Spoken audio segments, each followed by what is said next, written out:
Today we're going to make a miscellaneous pot. At least that's what I call it, because people put just miscellaneous items in them. Everybody has to have one. They sell like hotcakes at the craft shows. Your family and friends will love them, and they are so easy to make. Stay tuned and let's see what happens, okay? By the way, I'm Dean with Dean's Woodworking. Y'all come on in the shop, make yourself comfortable. Let's get started.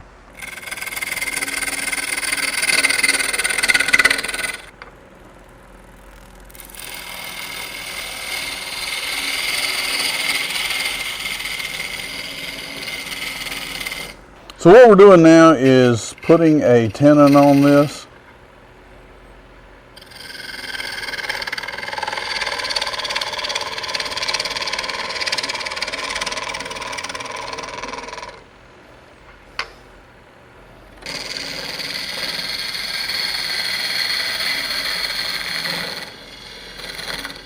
Just want to be able to hold it in the chuck.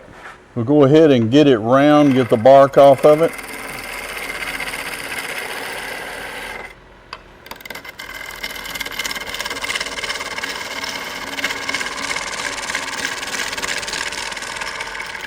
You can tell it's not quite round.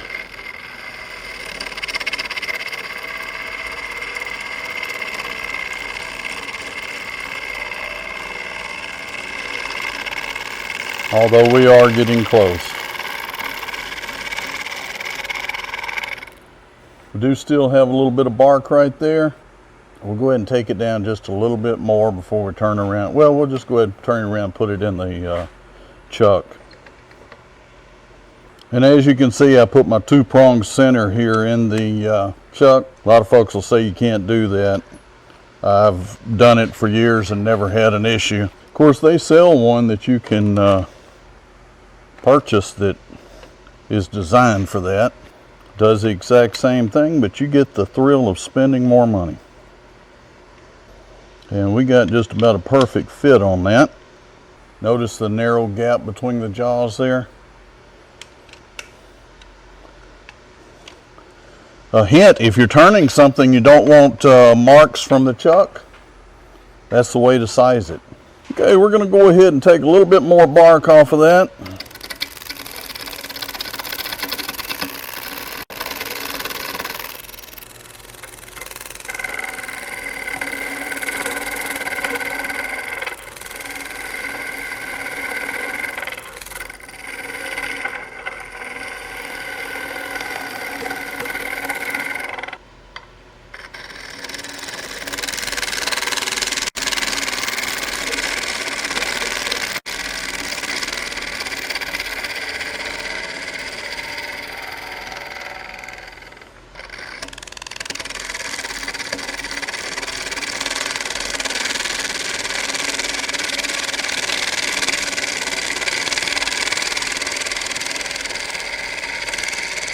A lot of you might use the roughing gouge for this, and it wouldn't be a bad choice at all.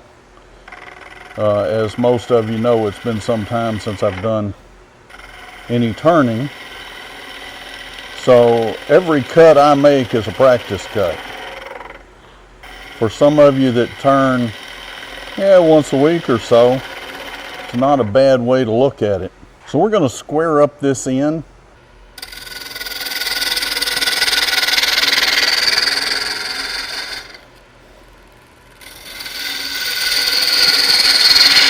We don't need this piece of wood this long either, so we'll just go ahead and shorten it just a little bit.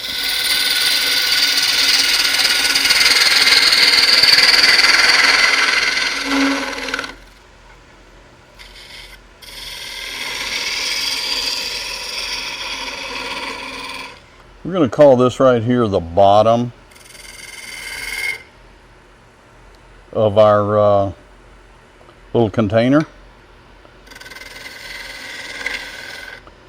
And so I'm going to just go ahead and start working that down just a little bit.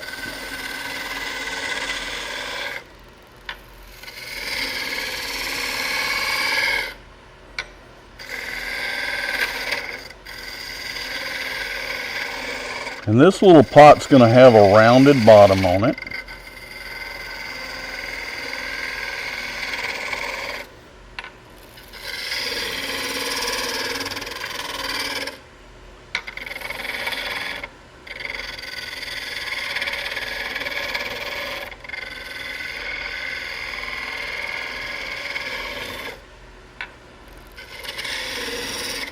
And we'll stop there. We're also going to round the top just a little bit. We're going to switch over to our left hand.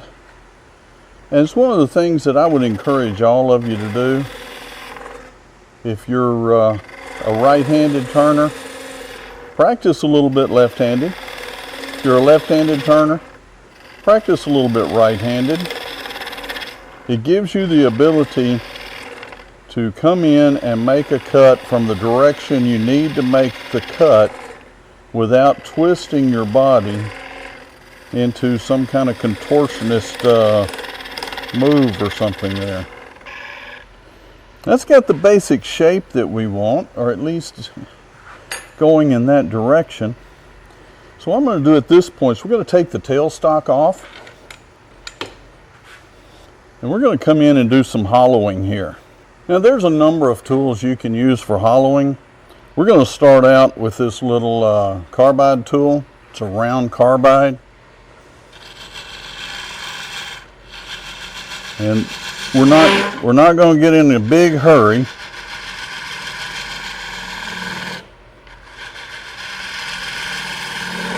As you can see,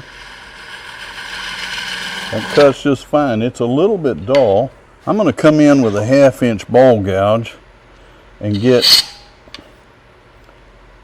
that's what you call a skate back, guys. That's because I didn't present the gouge correctly in the beginning. Now, let's go ahead and try to make that a little bit better there.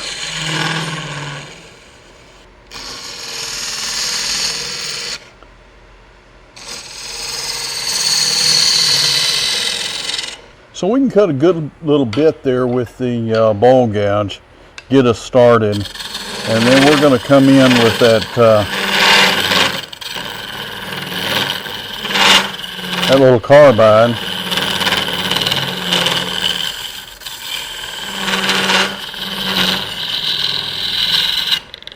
Now folks, we are going into end grain here. And as you notice, see the powder coming out on my hand? That's not shavings, that's powder. One of the things that we can do that will help, we'll grab a drill bit and a handle here. This is just, it looks like a screwdriver handle, but it has a quick release on it. And this is a drill with a hex head. Just slides right in there.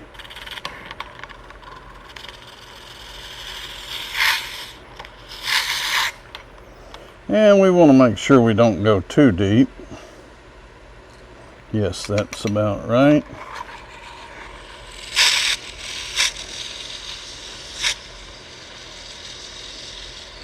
So what that will do is give us an open center where that slower moving wood is not near the problem.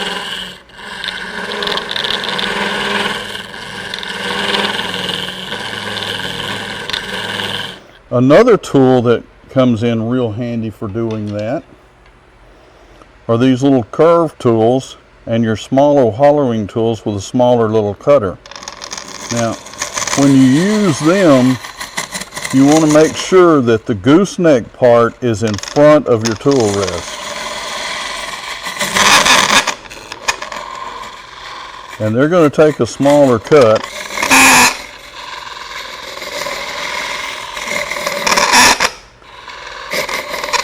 Again, because you're cutting end grain, you're going to be coming out of there with powder. Probably not the best tool at this time. Let's grab this larger round carbide and see if it's any sharper than the other one.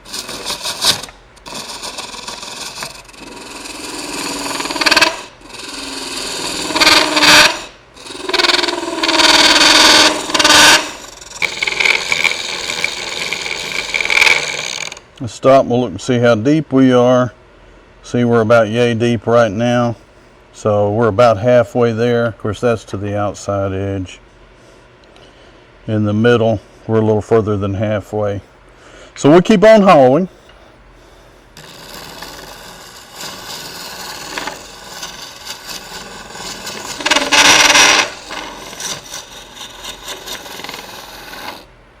Especially when I'm hollowing, I like to play around and use a few different tools, mainly just to show you guys what they do. This is one that I made myself out of a ball mill, and let's take a look at how it does. Now this is a cutting tool, and it can get pretty aggressive. Everything else I've shown you was a scraper. But this, if you get it right, it's going to bring shavings out of there. Right now, because of this end grain, you're still getting mostly powder.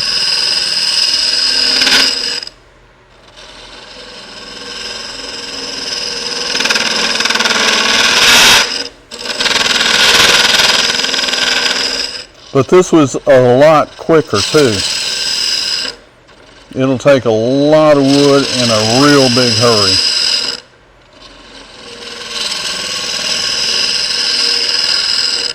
For instance, we are almost at the bottom in the center. So looking down from the top, you can see we got about a 1/2 inch of bottom left in there.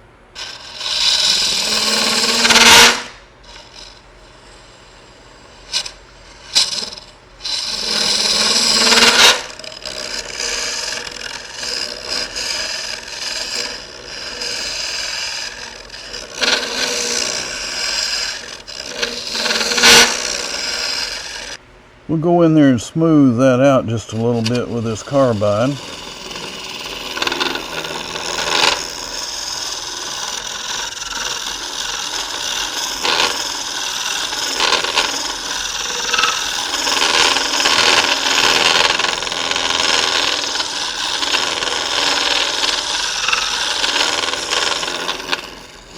Now we're at about 1/8 on the outside, back to about right here, and then we increase up to 1/4 to right about here. And we're going to leave about a 3/8 bottom in that, just because it's helpful to have a little weight. Somebody may put pencils in there or something like that, and you don't want it too tippy.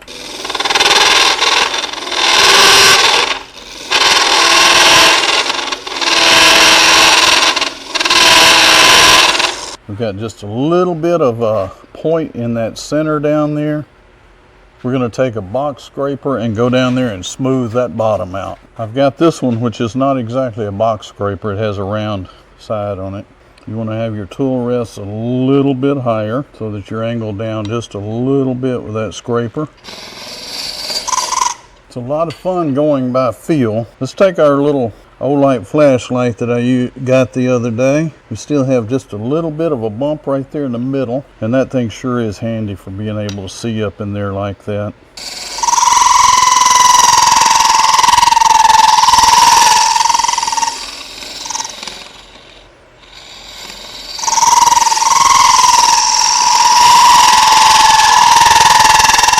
Let's see, that should have really smoothed it out. That's got it. That's great right there. This is where I wish I had my air compressor hooked up, folks. Getting this sawdust out of here would be great to have that air compressor hooked up. Let's go ahead and finish off this outside here. We had it kind of roughed in, so we're going to come back and just do a few finishing cuts on that.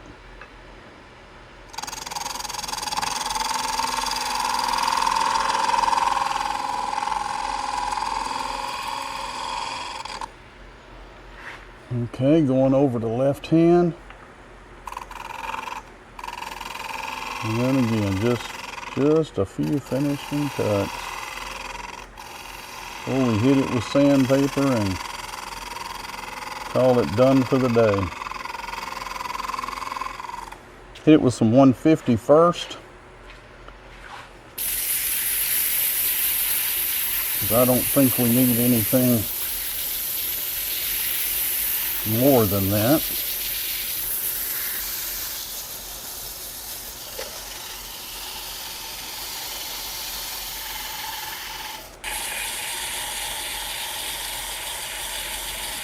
Now folks, I don't really like putting my hand inside vessels like this unless they're very short like this one. And so I'm going to show you something that I've got a video on making. I'll show you exactly what to do. This is just a piece of foam on a dowel with Velcro on it so that you can put a piece of sandpaper over it, and then you can sit there and sand the inside of vessels. Again, this one's fairly shallow, so I don't mind doing it like this. You can see the dowel, the foam on it, Velcro on the foam, and then the sandpaper sticks to the Velcro. Makes it real easy to sand the inside of hollow forms. Since this one's so shallow, I'm going to continue with just the sheet paper. We went from 150 to 220.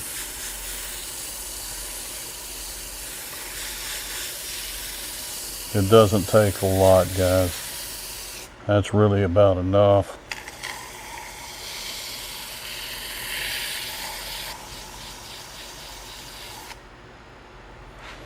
And then we're going to 320.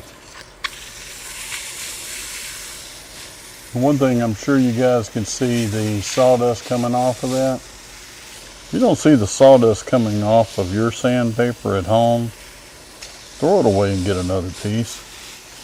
We all hate buying sandpaper. It's a whole lot easier to use it like somebody else paid for it. You get a whole lot better result if you toss it before it gets to the point where it's not usable. And that should be about it. Let's check it and make sure that looks like we want it to look. Very nice on the outside. Feels great on the inside. I do believe we're ready to put some finish on this. Okay, I don't normally use a lot of boiled linseed oil for finish, but since the shop is still in the period of organization, I should say, we'll use that today because that's what we've got, and this will let you guys see what this looks like with a little finish on it. Okay, so here we go. So what we're doing here is we're putting a boiled linseed oil finish on it. I don't normally use boiled linseed oil as a finish. I know a lot of folks do. Nothing against it, it's just not one of the things that I use a lot. Not that I don't use it some, I do. We'll put that on this primarily so you guys can see what it looks like finished. Let's go ahead and put a light up in there so you guys can see up on inside of that. Nice and smooth. We got it all sanded out. We'll let that set just a few minutes and then we'll turn the lathe on slow, wipe it off, and I'll part it off, okay? Okay, we're gonna go ahead and turn that on and just kind of buff that in just a little bit, and that should leave us with kind of a satin finish.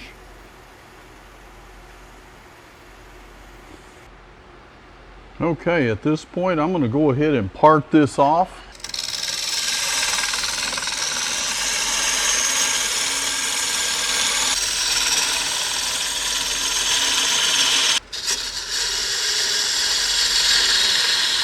And you'll notice I'm coming in at a little bit of an angle there.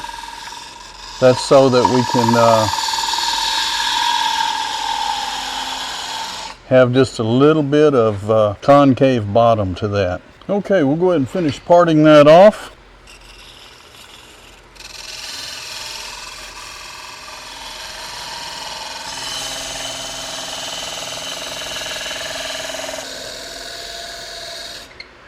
And the interesting thing on this one, I don't know if you guys can see, but about a 1/4 of an inch of the bottom right in the middle just came right out of that, okay?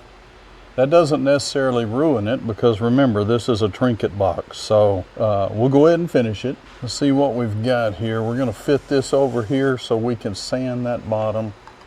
It's almost a perfect fit there, but we want it just a little bit tight.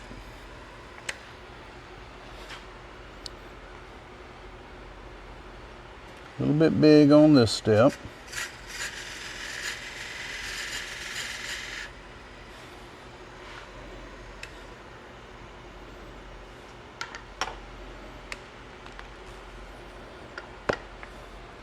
That's almost perfect. So we're going to come back here and bring this down to that level. Then let's see if that'll slide up on there.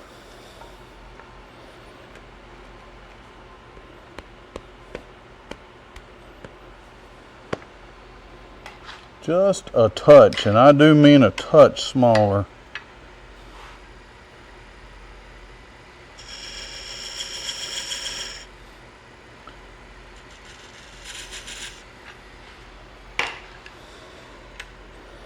And so guys, when you're doing this, remember, slip up on it.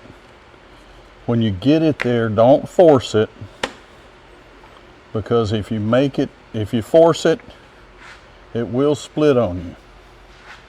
We really don't need to turn that off, and with the hole being in the bottom of it, I'm not going to spend a whole lot of extra time, but I do want you guys to see that. And no, I've done a ton of those. I've never had that center section just pull out a full 1/4 inch like I just did.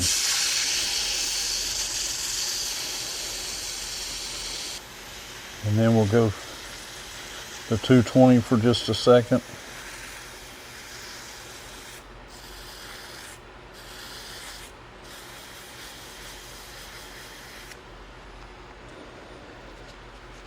And then hit it with some 320.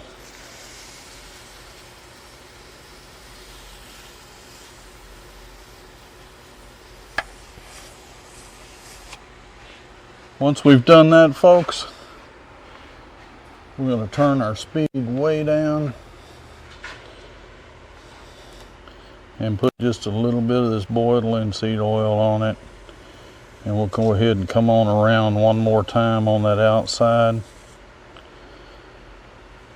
Just give us one more coat there.